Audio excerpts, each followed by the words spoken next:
गीता का योग। गीता में योग शब्द के बड़े विचित्र अर्थ हैं। उनमें से हम 3 विभाग कर सकते हैं। युजिर योगे, धातु से बना योग शब्द जिसका अर्थ है समरूप परमात्मा के साथ नित्य संबंध, जैसे समत्वम योग उच्यते आदि। यही अर्थ गीता में मुख्यतः से आता है। दूसरा, यजु समाधो, धातु से बना योग शब्द जिसका अर्थ है चित्त की स्थिरता अर्थात समाक्षी स्थिति, जैसे यत्रो पर्वते चित्तम निरुद्धम योग सेव्या। युज संयम में धातु से बना योग शब्द जिसका अर्थ है संयम, सामर्थ्य, प्रभाव, जैसे पश्य में योगाश्रम। गीता में जहाँ कहीं योग शब्द आता है उसकी उपयुक्त तीनों में से एक अर्थ मुख्यता में और शेष 2 अर्थों की गौणता है। जैसे युजिर योगे वाला योग शब्द में समता संबंध को मुख्यता है, पर समता आने पर स्थिरता और सामर्थ्य भी स्वतः आ जाती है। युज समाधो वाले योग शब्द में स्थिरता का मुख्यता है, पर स्थिरता आने पर समता और सामर्थ्य भी स्वतः आ जाती है।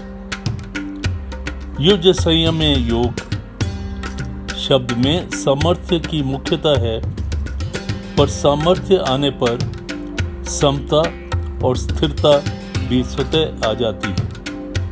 अतः गीता का योग शब्द बड़ा व्यापक और गंभीर अर्थक है। पातंजल योग दर्शन में चित्त वृत्तियों के निरोध योग नाम से कहा गया है और उस योग का परिणाम बताया गया है दृष्टा की स्वरूप स्थिति में हो जाना, तदा दृष्ट स्वरूपे स्थानम। इस प्रकार पातंजल योग दर्शन में योग का जो परिणाम बताया गया है उसी को गीता में योग नाम से कहा गया है। तात्पर्य यह कि गीता चित्त वृत्तियों में सर्वदा संबंध विच्छेद पूर्वक स्वतः सिद्ध समस्वरूप स्वाभाविक स्थिति को योग कहते हैं। उसी सम्यता में स्थिति होने पर फिर कभी उससे वियोग नहीं होता, कभी वृत्ति रूपता नहीं होती, कभी व्युत्थान नहीं होता। वृत्तियों का निरोध होने पर निर्विलक कल्प अवस्था होती है, पर समता में स्थिति होने पर निर्विलक कल्प बोध होता है। निर्विकल्प बोध अवस्थातीत तथा संपूर्ण अवस्थाओं का प्रकाशक है। समस्त अर्थात नित्य योग का अनुभव कराने के लिए गीता में 3 योग मार्गों का वर्णन किया गया है: कर्म योग, ज्ञान योग और भक्ति योग। स्थूल और सूक्ष्म और कारण, स्थूल, सूक्ष्म और कारण, इन तीनों शरीरों का संसार में के साथ अभिन्न संबंध है। अतः इन तीनों को दूसरों की सेवा में लगा देना चाहिए। यह कर्म योग हुआ। स्वयं इसके असंग होकर अपने स्वरूप में स्थित हो जाए, यह ज्ञान योग हुआ। और स्वयं भगवान को समर्पित हो जाए, यह भक्ति योग हुआ। इन तीनों योगों को सिद्ध करने के लिए अर्थात अपने उद्धार करने के लिए मनुष्य को 3 शक्तियां प्राप्त हैं: करने की शक्ति बल, जानने की शक्ति ज्ञान और मानने की शक्ति विश्वास। करने की शक्ति निस्वार्थ भाव से संसार की सेवा करने के लिए है, जो कर्म योग है। जानने की शक्ति अपने स्वरूप को जानने के लिए है, जो ज्ञान योग है, और मानने की शक्ति भगवान को अपने आप को भगवान का मानकर सर्वदा भगवान के समर्पित होने के लिए जो कहा जाए वो भक्ति योग है। जिसमें करने की रुचि अधिक है वह कर्म योग का अधिकारी है। जिसमें अपने आप को जानने की जिज्ञासा अधिक है वह ज्ञान योग का अधिकारी है। जिसका भगवान पर श्रद्धा विश्वास अधिक होता है वह भक्ति योग का अधिकारी है। ये तीनों ही योग मार्ग परमात्मा प्राप्ति के स्वतंत्र साधन हैं। ये तीनों ही योग मार्ग सभी साधनों के समान हैं। सभी साधनों का खास काम है जड़ता के संबंध विच्छेद करना। अतः जड़ता के संबंध विच्छेद करने की प्रणालियों साधनों में तो फर्क रहता है, पर जड़ता से संबंध विच्छेद होने पर सभी साधन एक हो जाते हैं। अर्थात अंत में सभी साधनों में एक ही समरूप परमात्मा तत्व की प्राप्ति होती है।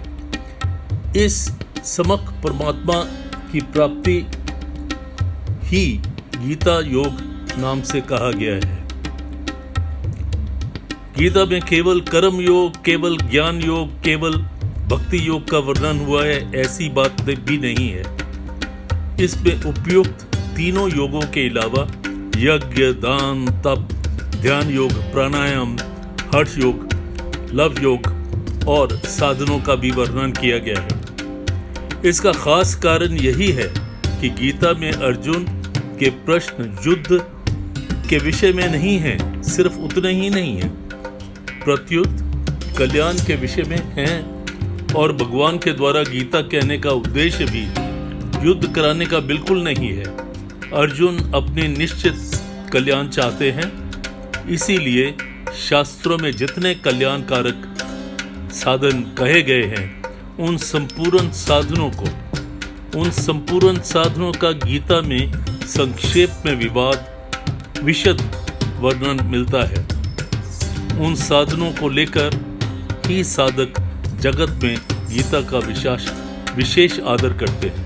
कारण कि साधक चाहे किसी भी मत का हो, किसी भी संप्रदाय का हो, किसी भी सिद्धांत को मानने वाला हो, पर अपना कल्याण तो सबको अभीष्ट है। इसीलिए कहा गया है कि गीता सबके लिए है, किसी एक वर्ग, किसी एक धर्म, किसी एक जाति के लिए नहीं, परंतु सभी, किसी भी देश का हो, किसी भी प्रांत का हो, किसी भी जाति व किसी भी धर्म का हो, सभी के लिए गीता का जो उपदेश है उपयुक्त है। सभी गीता को पढ़ते हुए अपना जीवन सुधार सकते हैं। सभी गीता के श्लोकों को कंठस्थ करके और रोज गीता के अध्याय को पढ़ के अपने जीवन की कठिनाइयों का